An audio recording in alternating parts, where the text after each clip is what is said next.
In this episode of If You Can See It, You Can Be It, we talk to New York native Tara Sini. Tara spends her days managing offices all over the world. So I currently work for a company called Brandwatch. I've been there for 5.5 years. What is Brandwatch? Brandwatch is a leading digital consumer intelligence company. We basically allow our users to analyze and utilize conversations from different social platforms. So think Facebook, Instagram, Twitter. They're pulling these different conversations from these social platforms, and we're providing them that service. But what I do is I'm a global workplace planning manager. So essentially what I do is I manage and organize our office strategy and global footprint. Although education is very important to Tara, her plans didn't quite work out like she expected. I originally went to Johnson & Wales University in Providence, Rhode Island. I then decided to transfer to a different school, a little bit closer to home. I decided to go to Sacred Heart University. It's in Fairfield, Connecticut. I went there and I graduated, I received my bachelor's in sports management.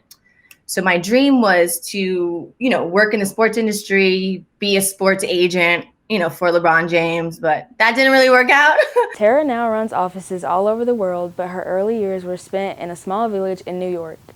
I had a very blessed and great upbringing in my childhood. My parents came from humble beginnings. They were both raised by single mothers with tons of siblings, 5, 6 siblings each. So their goal when they had 4 daughters was to always, give my sisters and I everything that they didn't have growing up.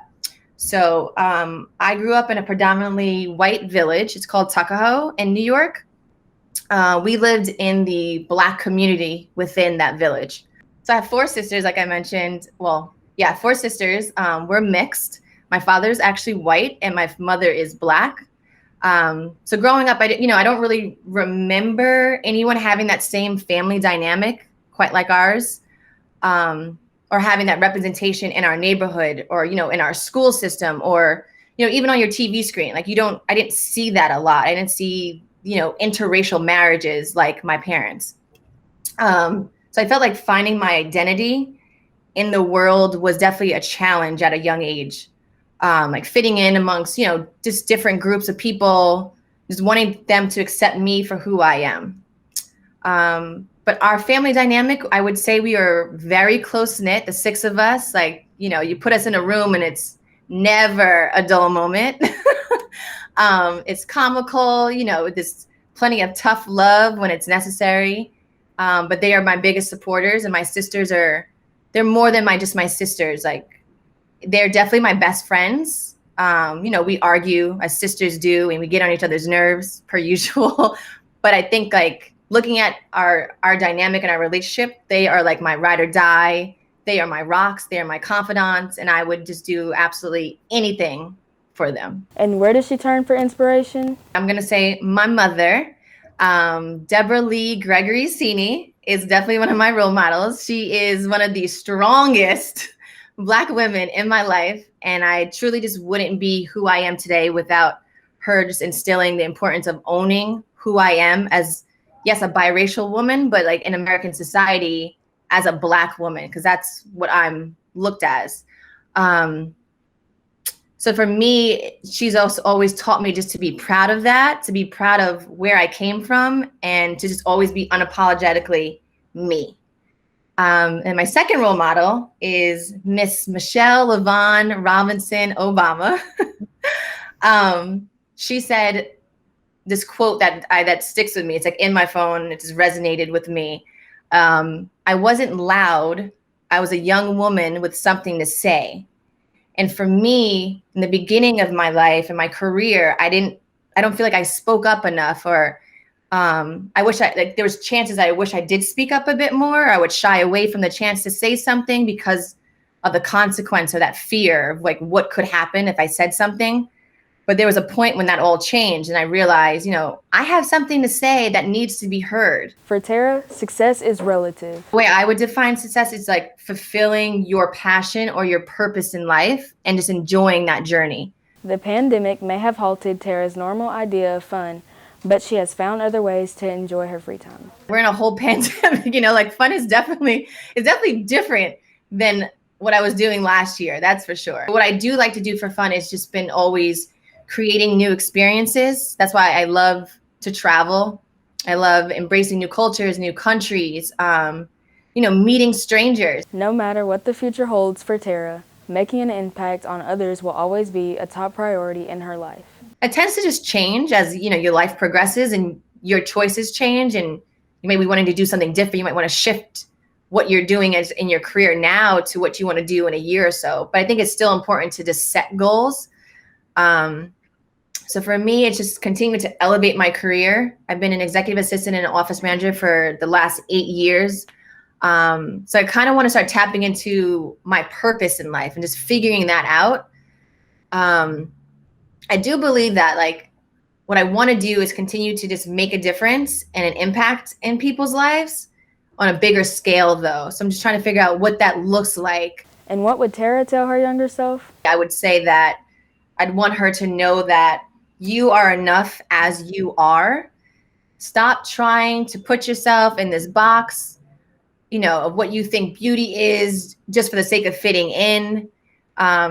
Be more confident in the skin that you're in and just recognize your natural beauty without conforming to these unrealistic societal standards of beauty, because that is who you see around you in your, in your classroom. Stop fixating on what people think of you or care if they like you or not. I think for me, that was a big thing for me. I always cared about what people were saying, if people liked me, why didn't people like me, trying to get people to like me.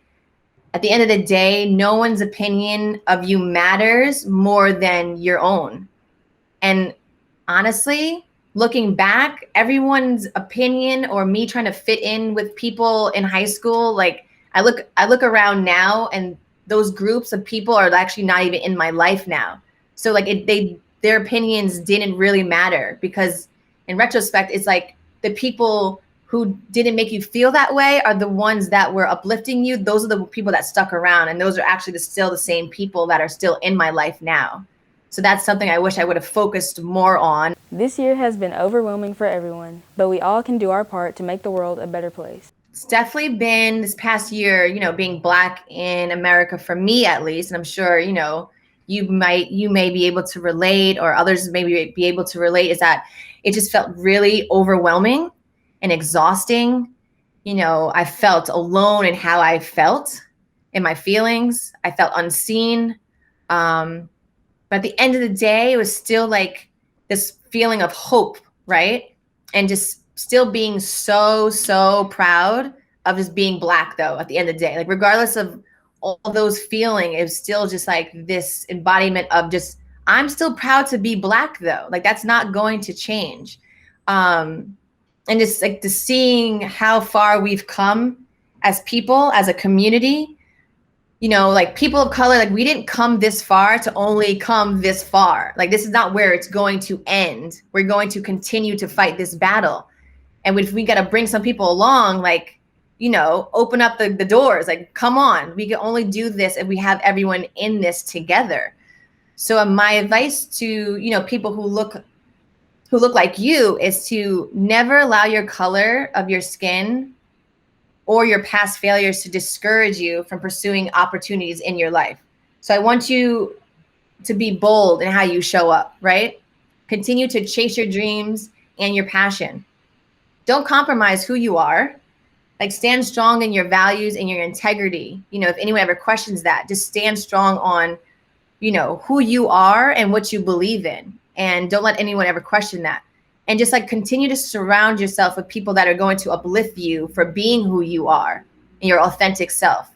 After my time with Tara, I'm Googling Sacred Heart University in Connecticut and looking for applications for Brandwatch. I'm inspired, and I hope you're inspired as well.